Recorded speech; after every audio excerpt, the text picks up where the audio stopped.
السلام عليكم ورحمة الله وبركاته. وين سلام صاحبتك وحرم برتين جنالك سوماليدا بولان هذا هرنا وحردو مع سنتا دانا قصوتا سودو وو سبسكرايب نصار جنالك نو شير غراي مقالك لاغ نصار maantay waxa ila joogo maxamed yare oo ah nin dhalinyaro ku nool wadankan Boola waxna ku bartay maanta waxaan doonayaa maxamed iyo anigu inaan qoorta isdarno waa maasantahay Mr. Xasan kanaalka uu soo dhaweeday waa ku maasantahay sida fiican aadan gobolkan ugu martaqaatay maxamed qiyaartaadana waa salaama oo subscribe kanaalkan oo u saaran yahay mar kasta oo filmada oo daawado waxa soo gudbidid waxaana ka aaminsanahay barnaamijyadaada inay wax tar u leeyihiin dadka rabaan inay wadankan imaadaan maxamed waxaad kamid tahay dadka Soomaaliyeed ee ku nool wadanka Boola muddo inta la joogtaa wadankan aniga hadartaan 2 sano baraan joogaa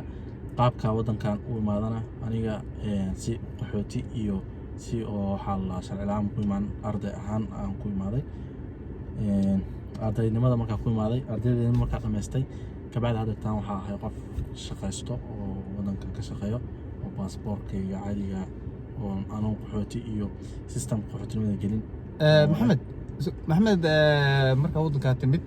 ardaynima ku timid waxaad ka baratay jaamacadda dhameysay hadda masterkiya gabagabo ku hood ka baxday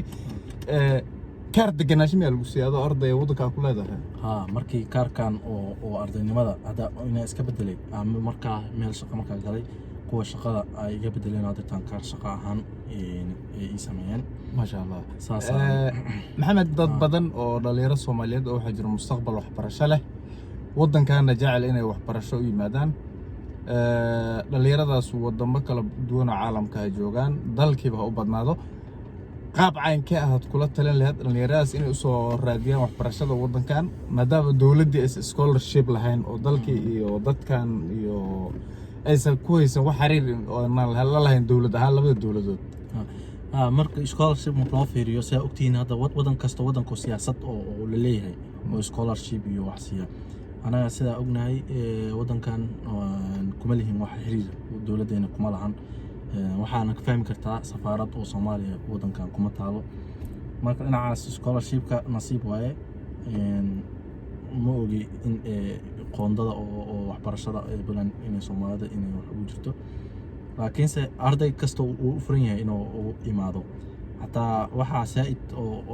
وأنفعه إنه وحكبرتان kuwa Soomaalida oo baasaboorada kala wataan iyo kuwa wadamada kale wax ku soo barteen oo Soomaalida inay apply karaan hatta wadamada Yurub dhalinyaro wax ku barato way iman karaan wax way ka baran karaan qof Yurub joogo Soomaaliya inuu wax barta rabo aniga waxaan ula talaa inuu balan wax ka barto sababtoo waxbarashadiisa waxa waa raqiis nolosheeda raqiis wax kasta raqiis waayo jaanis waxbarashaduna waa jaanis furan wax lagu baran karo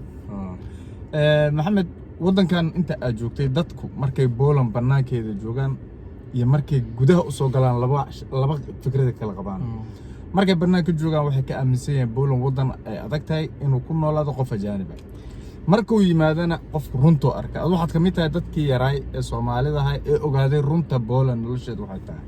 horta aniga ka hadlo fikradeeda dhabta aniga markii aan jaamacad soo diray wadanka Boolan أنا بولان إنه يوروب كتير سنة مو مليانين